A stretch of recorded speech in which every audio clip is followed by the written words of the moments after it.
yang berkaitan dengan penyebaran pemahaman dan penerapan budaya positif.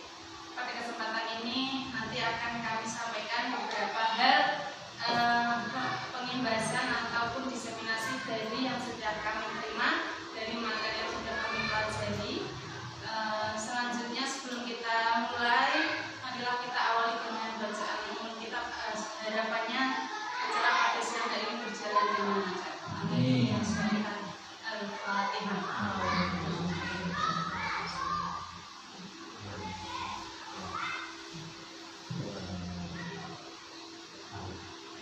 Terima kasih. Selanjutnya sebelum saya ke acara inti, kami mohonkan sambutan dari Ibu Kepala Sekolah untuk memberikan masukan maupun sepatah dua patah kata. Silakan. Waalaikumsalam.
Sampaikan terima kasih. Baik Bapak Ibu semua, perlu kami sampaikan bahwa pada modul 1.4 ini ada beberapa hal yang kita pelajari, di antaranya yaitu yang pertama disiplin positif, yang kedua nilai-nilai kebajikan, yang ketiga kebutuhan dasar manusia, keempat motivasi perilaku manusia, yang kelima posisi kontrol restitusi, keenam keyakinan kelas, dan yang terakhir segitiga restitusi. Kita tahu bersama bahwa sebuah budaya positif itu tidak seperti yang kita gambarkan budaya seni dan sebagainya, tapi pembiasaan positif yang ada di sekolah, dengan harapan ketika budaya positif ini bisa terlaksana akan membuat suasana belajar bagi murid-murid kita menyenangkan.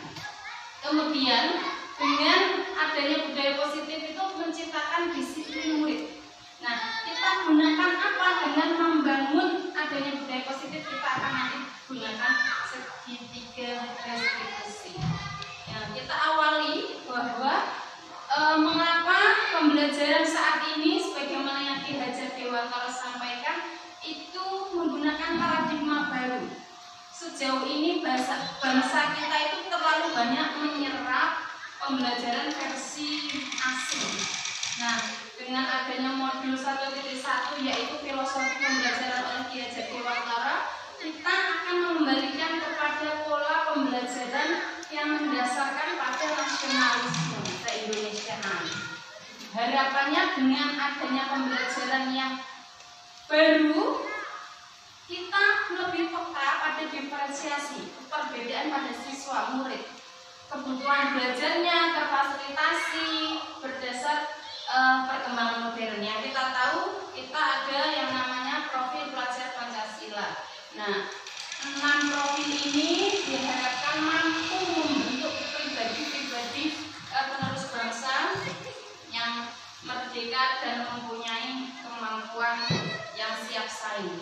Kita lihat di yang selama ini berjalan, yang selama ini ada di lingkungan sekolah, ada miskonsepsi, kesalahpahaman tentang teori kontrol. Yang pertama, guru itu sebuah ilusi atau sebenarnya itu dianggap sebagai suatu wajar saja.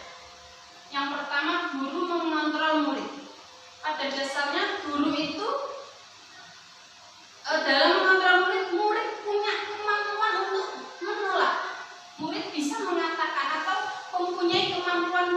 sendiri, kemauan untuk tidak mengikuti, dikontrol oleh murid dalam tanda kutip hal-hal yang tentunya menyebabkan ketidaknyamanan atau keterpaksaan. Kemudian ilusi bahwa semua penguatan positif, efektif dan bermanfaat. Yang dimaksudkan di sini bahwa selama ini ketika kita mengajak murid dengan membujuk, mengajak, sepertinya itu sudah efektif dan bermanfaat. Tapi justru yang terjadi itu adalah pengaruh jangka pendek. Tidak selalu bujukan-bujukan.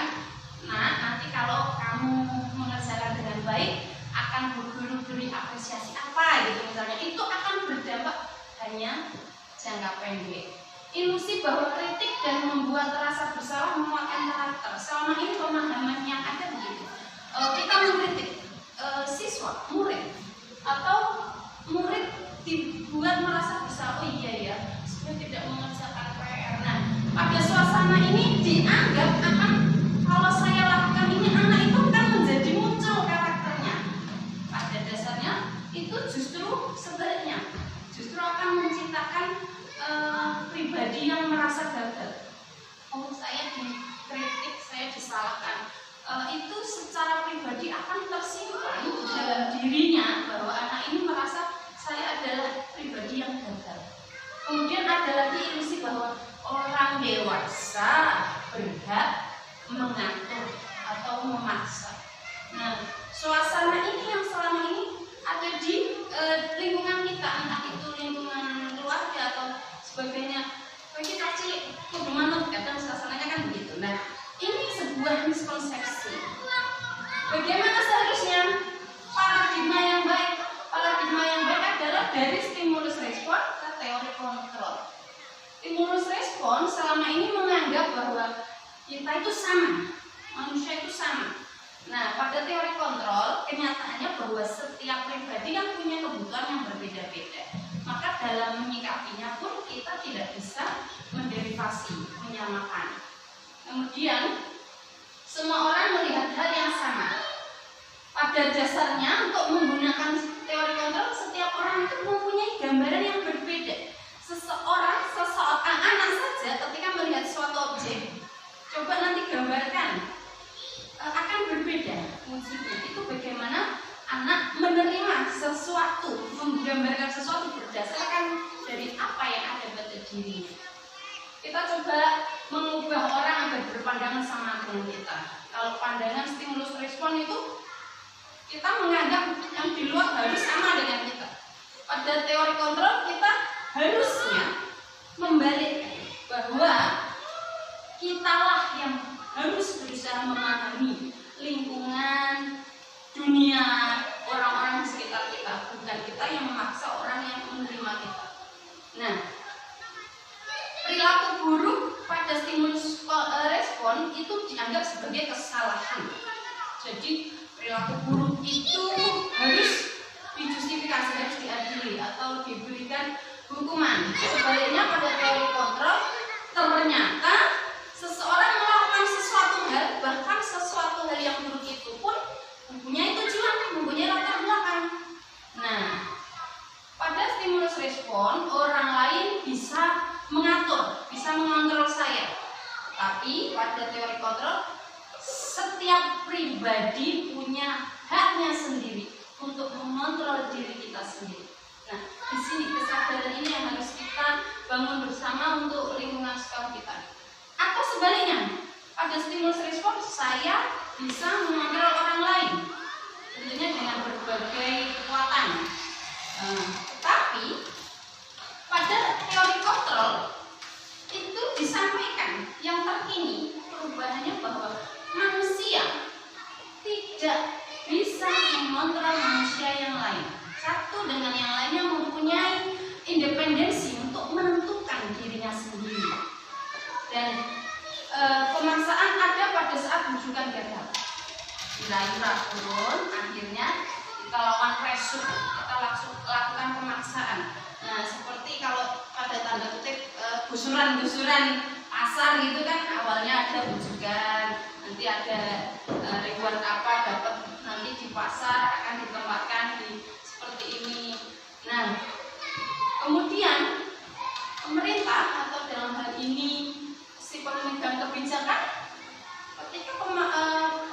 yang tidak berhasil dialihkan pada pemaksaan. Seharusnya yang dilaksanakan ini adalah kolaborasi. Kolaborasi itu kerjasama dan konsensus. Konsensus, duduk bersama, membuat kesepakatan bersama, kita ciptakan pilihan-pilihan baru. Kalau ini disingkirkan, misal ini ibaratnya pasar ya, kalau ini dipindah, enaknya mau seperti apa? Konsensus ini pernah dilaksanakan oleh Bapak Jokowi di pasar Solo waktu itu. Nah, pada stimulus respon, seseorang yang mengatur orang lain, dia mempunyai mindset, aku ya sing kudu menang, saya harus menang, dan yang lain kalah. Dalam ini teori kuasa ya. Nah, tetapi pada era modern, teori kontrol itu harus menerapkan pada saya menang, Anda menang, win-win solution atau 50-50, 50-50. Dari sini kan tidak ada yang dirugikan. Nah, kemudian kemana arahnya teori kontrol ini? Untuk upaya kita membangun disiplin positif di lingkungan sekolah kita. Kita lihat bersama ya, disiplin positif merupakan cara penerapan disiplin yang mengajarkan anak untuk bertanggung jawab. Jadi tidak untuk anak menjadi terpaksa, tetapi muncul tanggung jawabnya dan adanya kesadaran diri. Ketika anak merasa sadar, maka dia akan dengan baik melaksanakan sebuah tuntunan atau tatanan. Tentu saja yang digunakan adalah dasarnya nilai-nilai kebajikan universal. Nilai-nilai kebajikan universal itu Bapak Ibu, yaitu nilai yang lintas batas, disepakati bersama, diterima oleh semua lapisan, dan tidak ada batasan itu untuk Jawa kah atau Indonesia saja kah, tetapi bersifat umum, baik dari suku bangsa, agama, bahasa maupun latar belakangnya. Ada sedikitnya 5 institusi atau organisasi yang memberikan pandangannya tentang nilai-nilai kebajikan universal. Yang pertama, IBO, Primary Years Program atau PYP, yang menawarkan bahwa nilai kebajikan universal yang harus dimiliki setiap pribadi itu yang seperti apa? Ada toleransi, rasa hormat, integritas, mandiri, menghargai, antusias, empati, keingintahuan, kreativitas, kerjasama, percaya diri, dan komitmen. Ini adalah nilai-nilai yang sifatnya abstrak yang bisa kita turunkan dalam bentuk-bentuk kegiatan kebiasaan. Nah, yang disarikan oleh pendidikan kita, pendidikan nasional, yaitu dalam bentuk profil pelajar Pancasila.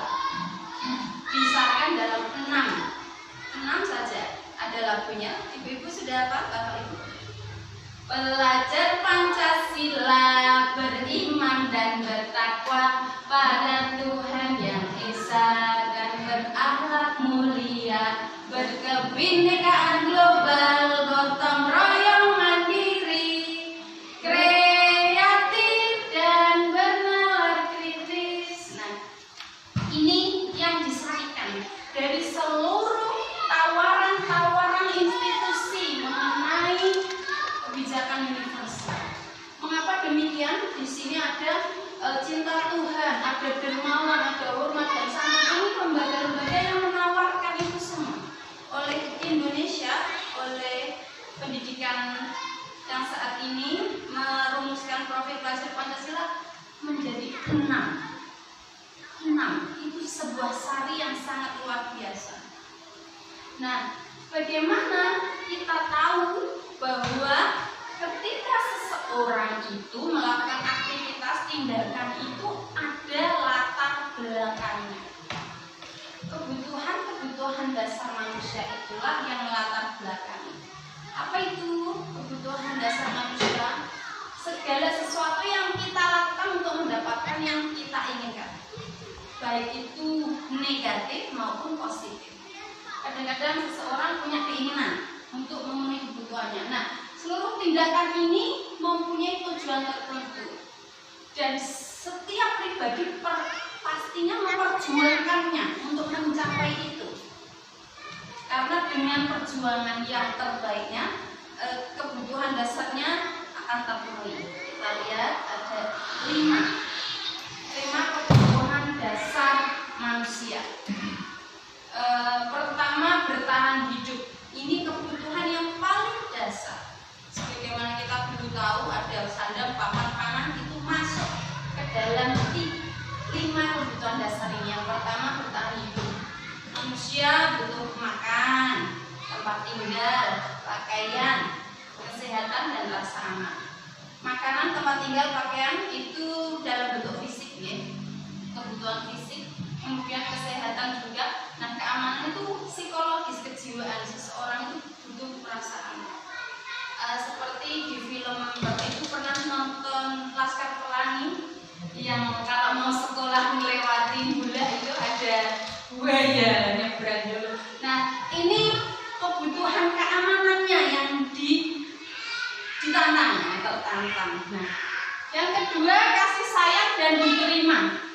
Seperti juga kita semua pribadi, seorang murid itu mempunyai harapan, mempunyai kebutuhan untuk disayang dan diterima oleh lingkungan maupun kelompoknya. Rasa diterima, diajak berbagi, kerjasama, kebutuhan dasar. Diajak bekerja sama itu kebutuhan dasar, dan menjadi bagian dari suatu kelompok. Kebutuhan yang ketiga adalah penguasaan. Jangan salah, penguasaan itu tidak selalu didefinisikan sebuah jabatan ya. Tapi kalau untuk seseorang, dalam hal ini murid, itu kadang-kadang dia juga butuh ada pengakuan penguasaan. Misalnya pengen bermain atau olahraga itu yang selalu terdepan, atau pengen selalu yang presentasi. Kadang-kadang saya bu.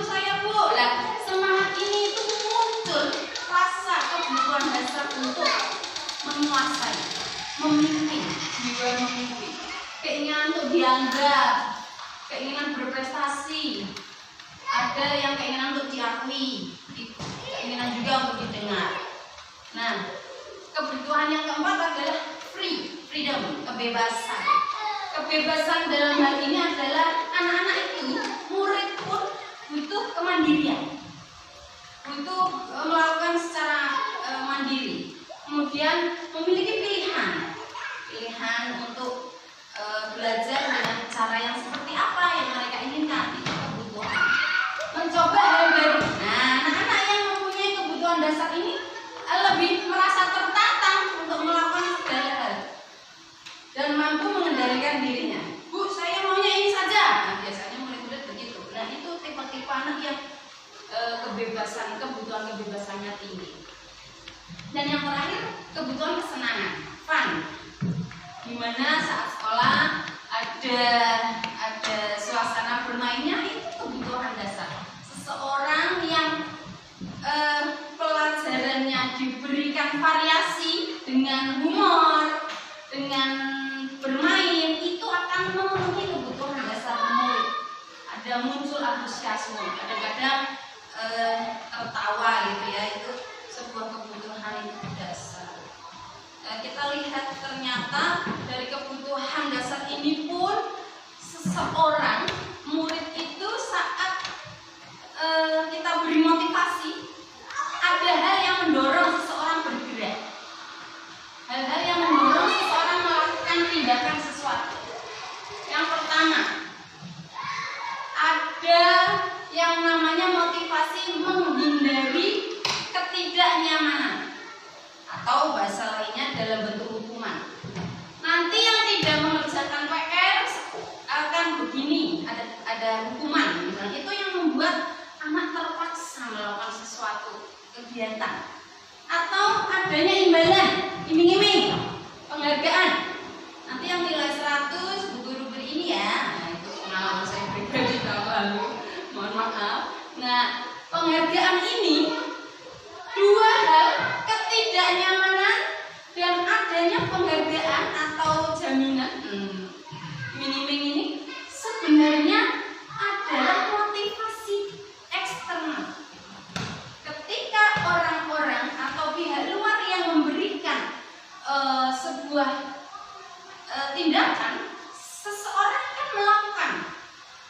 lebih muncul karena lebih bergerak karena adanya faktor luar.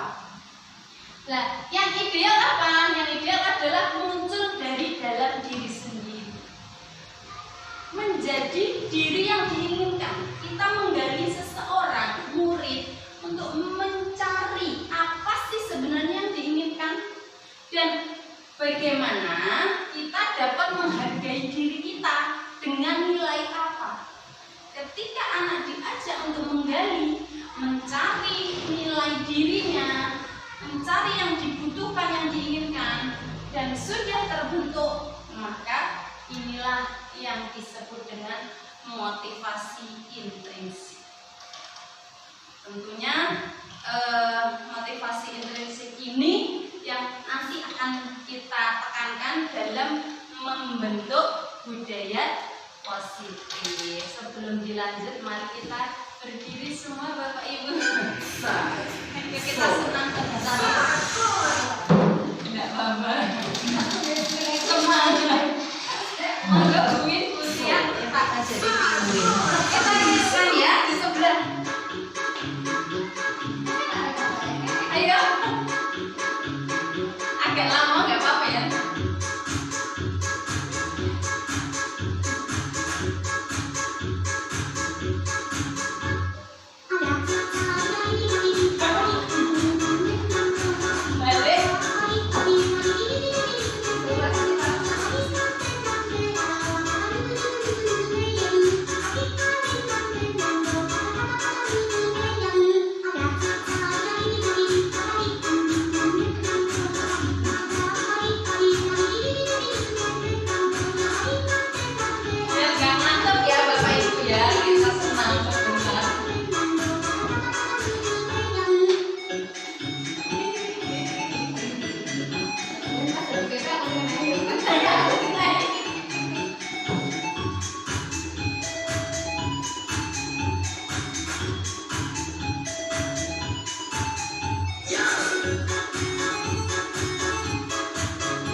Bersama adanya motivasi dari dalam maupun dua motivasi yang menyebabkan anak-anak terpaksa. Nah, ini beberapa hal motivasi dari luar yang berbentuk hukuman, yang kedua konsekuensi. Sementara restitusi adalah wujud lain dari motivasi internal. Kita kenali satu-satu. Hukuman itu biasanya bersifat spontan, tiba-tiba, tidak terencana. Ketika anak datang terlambat misal, maka pihak guru akan spontan, itu pun kadang idenya spontan untuk memberikan punishment atau hukuman. Kemudian murid merasa tidak terlibat, artinya ketika dia datang terlambat, tidak diberi kesempatan berdiskusi, biasanya hanya ditanya, kemudian guru memberikan tindakan atau hukuman. Biasanya satu arah, karena tadi tidak dilipatkan, hanya ada guru yang memberikan keputusan hanya satu arah. Bisa berupa fisik, bisa verbal maupun psikis. Fisik itu misalnya berdiri di hormat bendera 1 jam, nah itu fisik. Atau verbal. Verbal itu lebih ke ucapan kita yang sedikit banyak, sedikit saja ya. Kadang mak celenit gitu, tapi anak kita tahu tadi kaitannya dengan posisi kontrol. Anak tidak berani karena ilusi tadi ya, ilusi bahwa ya guru yang mengontrol murid. Akhirnya suasananya anak tidak berani untuk bahasanya berontak gitu atau memberikan ruang untuk berdiskusi. Yang kedua, konsekuensi. Ada ruang untuk berdiskusi, tetapi wujudnya pertama terencana.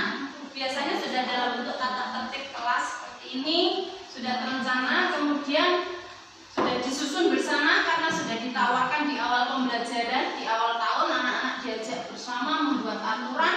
Tetapi tetap saja karena konsekuensi biasanya bersifat mengganggu kesenangan siswa, murid, sehingga mereka tetap tidak nyaman. Misalnya kalau ada aturan biasanya sudah disepakati bersama, nanti hukumannya apa gitu, konsekuensinya apa. Nah itu yang anak-anak menjadi tidak nyaman. Kalau terlambat nanti konsekuensinya apa? Ini Bu, jam pelajarannya istirahatnya dipotong untuk mengejar pelajaran yang tertinggal. Nah hal-hal itu tetap ada ruang yang tidak nyaman dari murid. Kemudian karena konsekuensi, karena guru menciptakan aturan dan membuat kesepakatan bersama tentang konsekuensi, akhirnya tindakan guru adalah mengontrol. Tidak bisa menyerahkan sepenuhnya pada anak. Kita menjadi janu-januan, bahasa Indonesianya apa ya? Jangan-jangan nanti anak melakukan pelanggaran. Nah, saat itulah saya harus aware, harus siap-siap dan prepare gitu ya. Nah, dari dua hukuman dan konsekuensi ini kan faktor eksternal. Kita dalami ke restitusi, yaitu faktor dari dalam. Situasinya adalah memperbaiki kesalahan. Anak yang melakukan pelanggaran, kita gali tadi kebutuhan pribadinya, kebutuhan dasarnya. Itu mengapa? Kenapa anak melakukan kesalahan? Oh Bu, saya itu tidak mau piket karena bosen, pulangnya jadi terlambat. Kemudian kita bangun komunikasi, mengajak anak untuk menyelesaikan, menyadari, memperbaiki kesalahannya itu dia tidak melaksanakan piket. Seperti itu. Dan karena ada ruang komunikasi ini, tentunya terbentuk dari adanya kolaborasi. Nah, kemudian yang kita garis bawahi dari restitusi adalah solusi bukan satu arah, melainkan justru muncul dari murid. Dari sini murid merasa pribadinya dia dikembalikan. Kalau di sana di tindakan hukuman atau konsekuensi, mohon maaf, yang sering kita tahu anak-anak yang lain buyok bahasanya apa ya, mentertawakan ketika anak atau yang lain melakukan konsekuensi dari tindakannya. Nah, sedikit tanya jawab, kita jawab bareng-bareng pertanyaan ya. Kita kategorikan ke hukuman kah atau konsekuensi? Nanti dijawab bersama, monggo catatan. Menulis saya tidak akan terlambat lagi sebanyak 100 kali, termasuk konsekuensi. Hukuman. Termasuk alasannya Bunda? Itu sudah sepakat. Besok kalau terlambat harus menulis 100 kali. Itu kesepakatan kelas. Oh baik, terima kasih ya. Betul jawabannya. Yang kedua, lari mengelilingi halaman 2 kali, apalagi nek dulu pakai belok-belok. Nah itu karena terlambat, yaitu betul, karena itu spontan biasanya. Membersihkan coretan di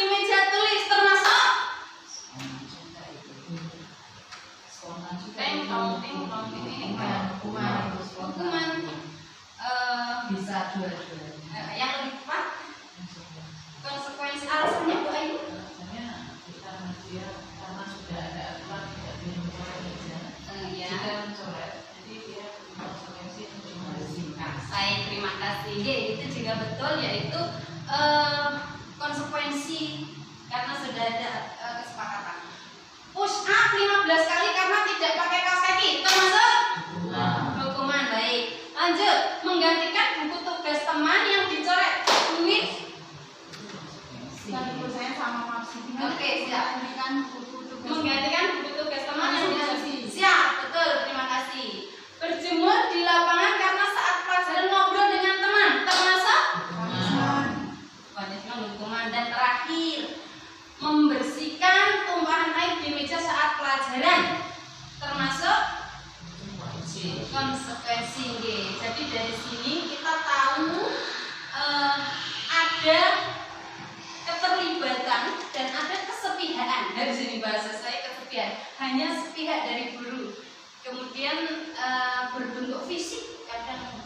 Nah, kalau membersihkan tumpahan itu konsekuensi akibat yang diterima karena dari kesepakatan yang sudah dibangun. Nah, dari sini saya akan mengajak Bapak Ibu melihat atau menyimak tentang 5 posisi kontrol dari seorang guru. Yang menurut teori, pertama pembuku, yang kedua pembuat merasa bersalah, yang ketiga pemantau, yang keempat teman, dan yang terakhir manajer. Mana yang ideal akan kita pelajari bersama. Yang pertama adalah sebuah kasus siswa tidak membawa buku pelajaran. Ini kasus pada penerapannya, gitu.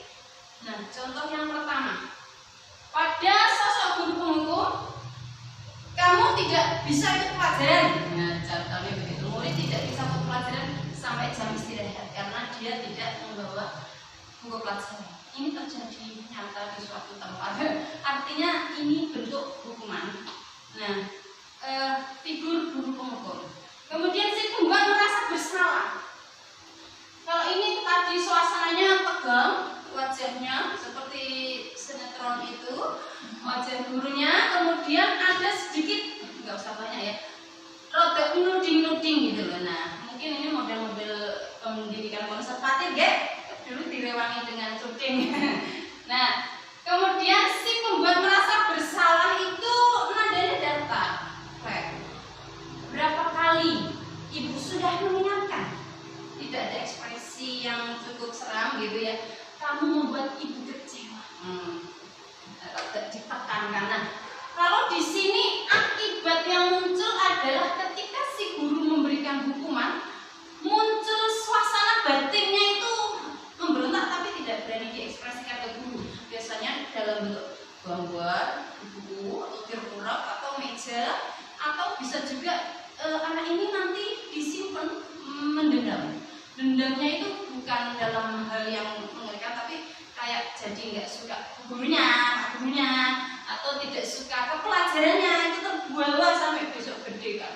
Aku jadi nggak senang pelajaran ini karena dulu diperlakukan begini. Itu efek dari sosok penghukum. Yang kedua, si pembuat merasa bersalah ini karena disampaikan dengan nada datar, biasanya murid lebih ke dipendam. Justru ketika dipendam ini masuk ke alam bawah sadarnya lebih lama, lebih mengakar, jadi lebih terngiang-ngiang. Kemudian tahu pilok ini kan, itu terbawa. Nah, ada lagi penerapan posisi kontrol pemantau. Pada tipe ini, guru itu lebih rinci. Dia menggunakan data, menggunakan aturan-aturan yang sudah disepakati bersama. Kamu sudah melanggar aturan kelas. Kamu tahu kan konsekuensinya? Kamu harus mencatat ulang pelajaran di buku lain. Nah, ini bentuk yang sudah disepakatinya kan ini. Guru pemantau ini kelemahannya si siswa akan tertib saat ada beliau, ada sosok guru ini. Tapi ketika sedang dialihkan atau sedang ditugaskan guru lain yang mengisi kelas yang sama, kepatuhannya akan berubah.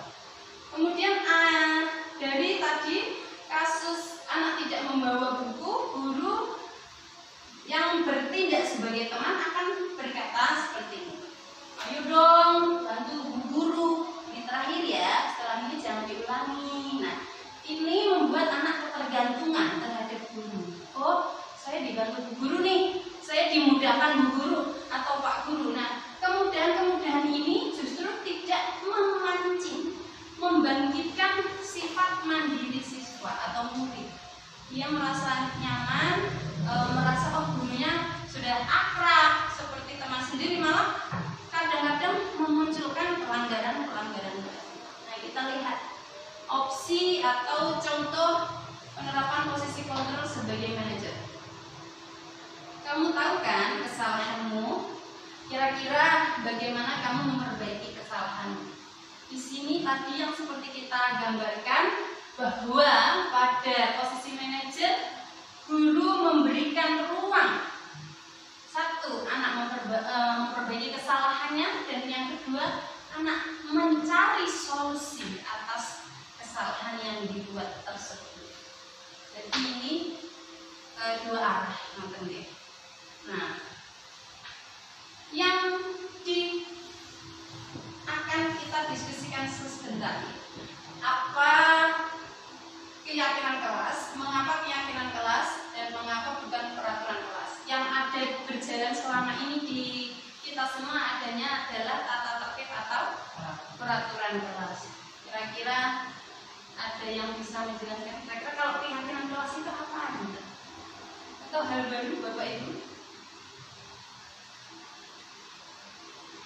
Yang mestinya kita kembangkan di warga sekolah kita itu adalah keyakinan kelas. Kenapa kok bukan peraturan kelas?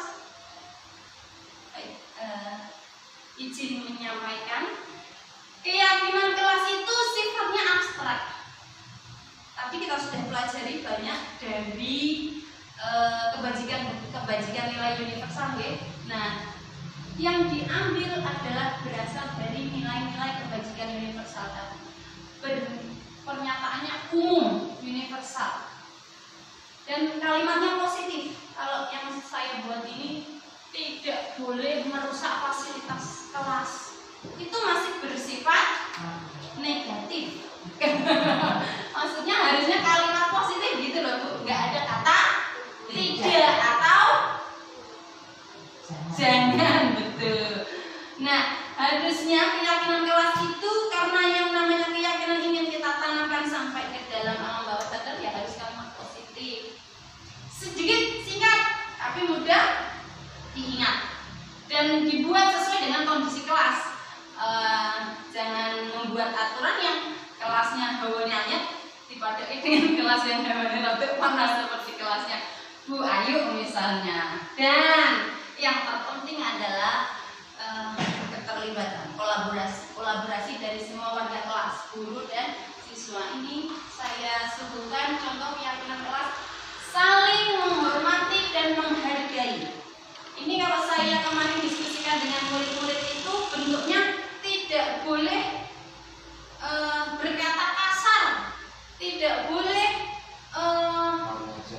mengejek nama orang tua, mendengarkan guru saat mengajar. Itu keyakinannya adalah saling menghormati dan menghargai. Ini kita bentuk di kelas kita. Nah, ini mudah diingat.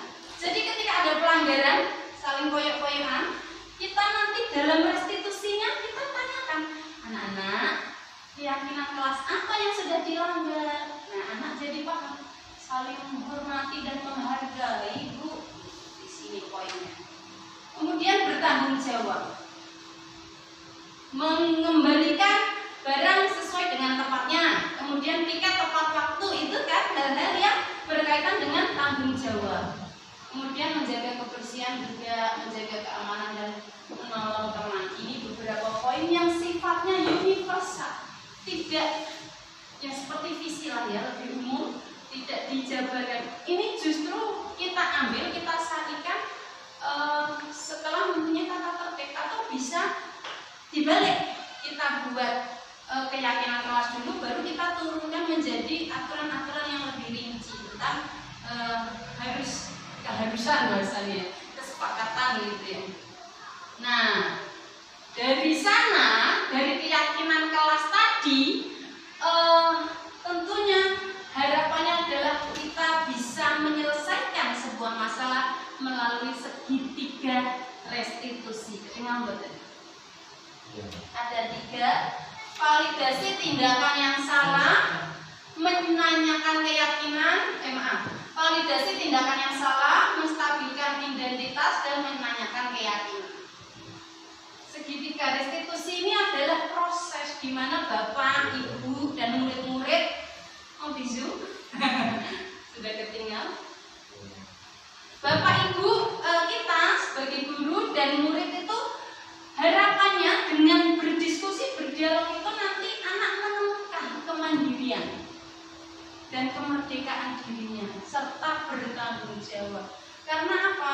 Karena dengan membangkitkan, menyelesaikan masalah dengan segitiga restitusi ini, anak tidak lagi merasa terpaksa atau tidak nyaman, tapi dia dapat kembali ke kelompoknya.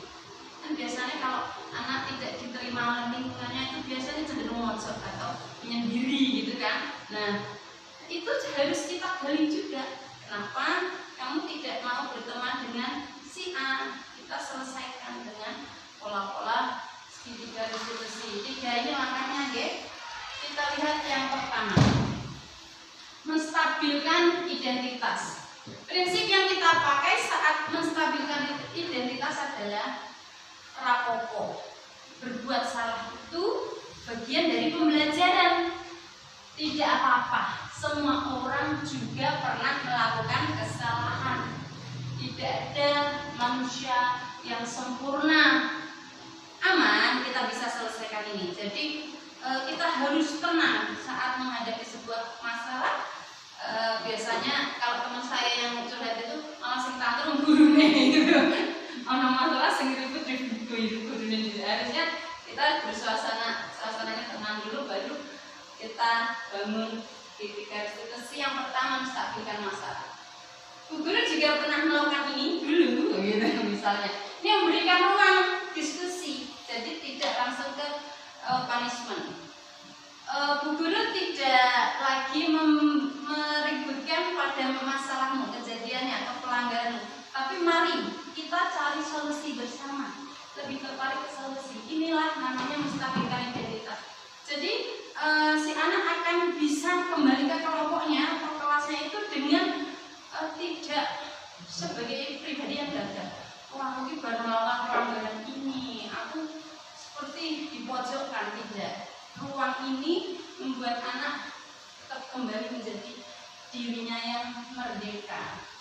Nah, validasi tindakan yang salah yang kita pakai prinsipnya adalah seperti yang tadi kita bahas, ada 5 perilaku dasar, kebutuhan dasar manusia. Kita lihat seseorang itu kalau tidak bisa memenuhi kebutuhan dasarnya dengan positif, biasanya akan melakukannya dengan cara negatif. Misal, tadi ada kebutuhan dasar untuk bebas, kebebasan. Anak yang model kayak gini kan nggak bisa anteng, dia akan bergerak. Kadang-kadang dijalin kancanya atau apa. Kita tarik contoh kelas 4 ya. Ada yang kebutuhan dasarnya untuk kebebasan fisik gitu ya, maksudnya tidak bisa duduk anteng lama seperti yang lain. Nah, kita sadari itu. Nah, tapi karena kita tadi sudah bersama menyusun keyakinan kelas, kita tawarkan, kita tanyakan ke anak, apa sih keyakinan kelas yang sudah kita miliki? Nah, karena sudah menginternal, sudah masuk, sudah mudah diingat, anak akan jadi paham nilai-nilai umum apa yang sudah kita sepakati. Nah, anak mulai digali nih, oh iya ya, ada menghargai orang lain. Apa bayangan kelasnya ideal? Jadi anak ditanya, si A atau si B ini ditanya, keinginanmu kelas kita yang bagaimana? Kelas yang tenang bu, kelas yang rapi bu. Kalau kaitannya dengan kebersihan, kelas yang rapi bu, yang wangi. Nah, seperti itu. Kamu ingin menjadi apa? Menjadi sosok yang seperti apa ke depan? Kayak apa? Nah, yang ini biasanya kadang-kadang kita menyampaikannya dengan cara negatif, ya jadi oposisi. Nah, itu kan penyampaian sebenarnya kontennya sama, tapi karena penyampaiannya dengan sebaliknya. Ini langkah yang kedua, validasi tindakan yang salah. Nah, yang terakhir ini menanyakan keyakinan. Yang kita ambil tentunya adalah harapannya setiap anak mempunyai motivasi secara intrinsik. Nah, bahasa apa yang bisa kita pakai saat belajar, saat menyelesaikan masalah? Padahal kamu bisa lebih parah nih tadi. Misalnya terjadi rebutan bola dan tarik-tarikan baju gitu ya. Padahal kamu bisa melakukan yang lebih parah nih tadi. Iya bu. Misalnya apa? Bisa sampai terjadi kontak fisik gitu ya. Tapi ternyata kamu bisa menahannya ya. Kamu pasti punya alasan ya tadi kenapa kamu melakukan itu. Nah, anak akan menyampaikan masalahnya. Saya diganggu. Ternyata ada kebutuhan dasarnya yang terganggu, yaitu jiwa pemimpinnya. Seharusnya saya yang menang bu, tapi saya dikalahkan atau dicurangi. Nah, ini terganggu kebutuhan dasarnya. Maka anak akan melakukan dengan cara negatif. Nah, kamu patut bangga karena kamu dapat melindungi hal yang penting untukmu. Tapi di sini kemudian kita akan menanyakan keyakinannya. Hal apa yang sudah dilanggar seperti itu. Demikian Bapak Ibu yang bisa saya sampaikan mengenai budaya positif. Harapannya ini bisa berjalan bersama, berkolaborasi kita untuk menyikapi, membiasakan hal-hal positif di sekolah kita dengan cara baik. Sebelum saya sudahi, saya ingin kita berefleksi bersama. Mungkin salah satu menyampaikan untuk poin pertama dari siapa dulu? Nah, perasaan saat ini setelah ada pengimbasan ini bagaimana Bunda? Perasaan saat ini setelah ada pembahasan kita sangat untuk menghadapi di dalam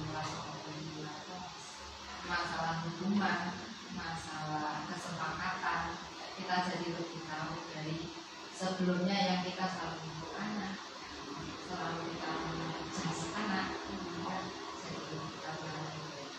Baik, terima kasih. Harapannya kita bisa aplikasikan bersama bertahap ya, karena ini tadi sangat runtut sekali. Bisa kita dari yang kecil dari kita. Yang kedua, setelah mengikuti pengimbasan ini atau diseminasi ini, saya menjadi tahu bahwa monggo siapa kalian tahu ya?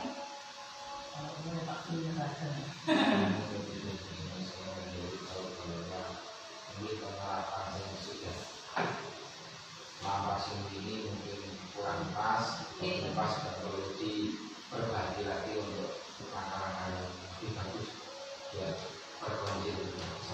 Terima kasih. Kita akan melangkah bersama, memperbaiki bersama-sama. Yang terakhir, langkah saya selanjutnya adalah Bu Ayah atau Bu Tia atau Bu Wiwi? Wiwi Pak? Wiwi di sana. Wiwi di sana. Di Korwil.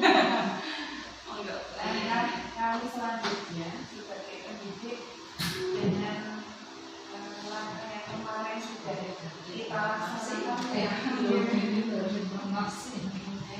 Ya baik, seperti ada peraturan, ada seperti itu.